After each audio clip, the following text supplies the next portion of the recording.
ಜಗತ್ತಿಗೆ ತಲೆನೋವಾದ ಟ್ರಂಪ್ ನೀತಿ. ಪ್ರತಿ ತೆರಿಗೆಗೆ ಸುಡುತ್ತಿದೆ ರಾಷ್ಟ್ರಗಳ ಕೈ. ವಿಶ್ವದಾದ್ಯಂತ ತಲ್ಲಣ ಸೃಷ್ಟಿಯಾಯ್ತಾ? ಭಾರತದ ದೋಸ್ತಿ ಮಾಡಲು ಚೀನಾ ಪ್ಲಾನ್ ಏನು? ಮೋದಿ ನನ್ನ ಗೆಳೆಯನಾದ್ರೂ ಅಮೆರಿಕ ಸರಿಯಾಗಿ ಕಾಣ್ತಿಲ್ಲ.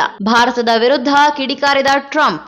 ಅಮೆರಿಕದ ಅಧ್ಯಕ್ಷ ಡೊನಾಲ್ಡ್ ಟ್ರಂಪ್ ಘೋಷಿಸಿರುವ ರೆಸಿಪ್ರೋಕಲ್ ಟ್ಯಾಕ್ಸ್ ನೀತಿಯು ಚೀನಾ ಸೇರಿದಂತೆ ಜಾಗತಿಕ ಮಟ್ಟದ ರಾಷ್ಟ್ರಗಳಲ್ಲಿ ತಲ್ಲಣ ಸೃಷ್ಟಿಸಿದೆ. ಅಲ್ಲದೆ ಇದರಿಂದ ಕಂಗೆಟ್ಟಿರುವ ಡ್ರ್ಯಾಗನ್ ರಾಷ್ಟ್ರ ಚೀನಾ ತನ್ನದೇ ಆದ ತಂತ್ರಗಾರಿಕೆಯನ್ನು ರೂಪಿಸಲು ಮುಂದಾಗಿದ್ದು, ಈ ಮೂಲಕ ಟ್ರಂಪ್ಗೆ ಸೆಡ್ಡು ಹೊಡೆಯಲು ಪ್ಲಾನ್ ಮಾಡಿದೆ. ಭಾರತದ ಉತ್ಪನ್ನಗಳ ಆಮದು. ಇನ್ನು ಅಮೆರಿಕದ ಪ್ರತೀಕಾರದ ತೆರಿಗೆ ನೀತಿಯಿಂದ ಹೊಡೆತಕ್ಕೆ ಸಿಲುಕಿರುವ ದೇಶಗಳು ಭಾರತದ ಸ್ನೇಹ ಬಯಸುತ್ತಿದೆ. ಇದೇ ಸಮಯವನ್ನು ಸರಿಯಾಗಿ ಬಳಸಿಕೊಳ್ಳಲು ಯೋಚಿಸಿರುವ ಚೀನಾ ಭಾರತದಿಂದ ಅಧಿಕ ಉತ್ಪನ್ನಗಳನ್ನು ಆಮದು ಮಾಡಿಕೊಳ್ಳುವ ಕುರಿತು ಒಲವು ತೋರುತ್ತಿದೆ. ಈ ಕುರಿತು ಖುದ್ದು ಚೀನಾದ ರಾಯಭಾರಿ ಕ್ಸು ಫಿಹಾಂಗ್ ಭಾರತದಿಂದ ನಾವು ಚೀನಾ ಮಾರುಕಟ್ಟೆಗೆ ಹೊಂದುವ ವಸ್ತುಗಳನ್ನು ಖರೀದಿಸಲು ಸಿದ್ಧರಾಗಿದ್ದೇವೆ ಎಂದು ತಿಳಿಸಿದ್ದಾರೆ.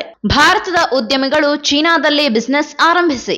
ಅಲ್ಲದೆ ಚೀನಾ ಭಾರತದಿಂದ ಅಧಿಕ ಉತ್ಪನ್ನಗಳನ್ನು ಆಮದು ಮಾಡಿಕೊಳ್ಳುವ ಮೂಲಕ ಎರಡು ರಾಷ್ಟ್ರಗಳ ಆರ್ಥಿಕ ಸಂಬಂಧವನ್ನು ಬಲಪಡಿಸಿಕೊಳ್ಳಬೇಕಿದೆ. ಇದರಿಂದ ಎರಡು ದೇಶಗಳ ನಡುವಿನ ಆರ್ಥಿಕ ಸಹಕಾರ ಬೆಳವಣಿಗೆ ಆಗಲಿದೆ. ಅಲ್ಲದೆ ಭಾರತದ ಉದ್ಯಮಿಗಳು ಚೀನಾದಲ್ಲಿ ತಮ್ಮ ಉದ್ಯೋಗವನ್ನು ಆರಂಭಿಸಲು ಸ್ವಾಗತಿಸುತ್ತೇವೆ ಎಂದು ಆಹ್ವಾನ ನೀಡಿದ್ದಾರೆ. ಅಂದಹಾಗೆ ಭಾರತವೂ ಕೂಡ ಚೀನಾದ ಕಂಪನಿಗಳಿಗೆ ಪಾರದರ್ಶಕ ಹಾಗೂ ನ್ಯಾಯಯುತ ವ್ಯಾಪಾರಕ್ಕೆ ವಾತಾವರಣವನ್ನು ನಿರ್ಮಿಸಲಿದೆ ಎಂಬ ಆಶಯವನ್ನು ವ್ಯಕ್ತಪಡಿಸುತ್ತೇವೆ. ಅಲ್ಲದೆ ಈ ನಿಲುವು ಉಭಯ ದೇಶಗಳ ಪರಸ್ಪರ ಲಾಭದಾಯಕ ಸಹಕಾರವನ್ನು ಮತ್ತಷ್ಟು ವಿಸ್ತರಿಸಲಿದೆ ಎಂದು ಸು ಫಿಹಾಂಗ್ ತಿಳಿಸಿದ್ದಾರೆ. 2020ರಲ್ಲಿ ನಿರ್ಬಂಧಿಸಲಾಗಿದ್ದ ಹೂಡಿಕೆ. 2020ರ ಗಲ್ವಾನ್ ಸಂಘರ್ಷದ ನಂತರ ಭಾರತದಲ್ಲಿ ಚೀನಾ ಹೂಡಿಕೆ ಮಾಡುವುದನ್ನು ನಿರ್ಬಂಧಿಸಲಾಗಿತ್ತು. ಈವರೆಗೂ ಅದನ್ನು ಸಡಿಲಗೊಳಿಸಿಲ್ಲ.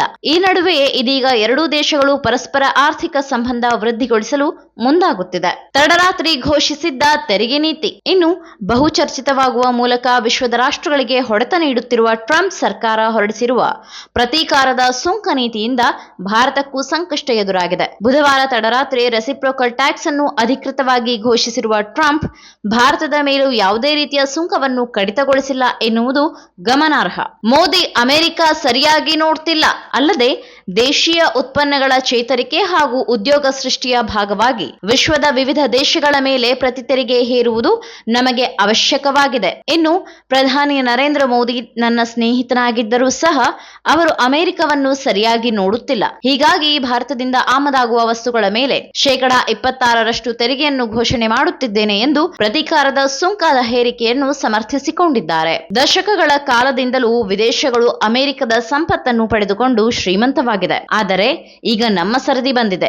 ನಮ್ಮ ಮೇಲೆ ಯಾವ ದೇಶ ಎಷ್ಟು ತೆರಿಗೆ ವಿಧಿಸುತ್ತದೆಯೋ ನಾವು ಸಹ ಆ ದೇಶಗಳ ಮೇಲೂ ಅಷ್ಟೇ ತೆರಿಗೆಯನ್ನು ಹೇರುತ್ತೇವೆ. ಮುಂದಿನ ದಿನಗಳು ಅಮೆರಿಕದ ಪಾಲಿಗೆ ಸ್ವರ್ಣಯುಗ ಪ್ರಾರಂಭವಾಗಲಿದೆ ಎನ್ನುವ ಮೂಲಕ ಭಾರತ, ಕೆನಡಾ, ಜಪಾನ್, ವಿಯೆಟ್ನಾಂ ಸೇರಿದಂತೆ ಹಲವು ದೇಶಗಳ ವಿರುದ್ಧ ಟ್ರಂಪ್ ಕಿಡಿಕಾರಿದ್ದಾರೆ.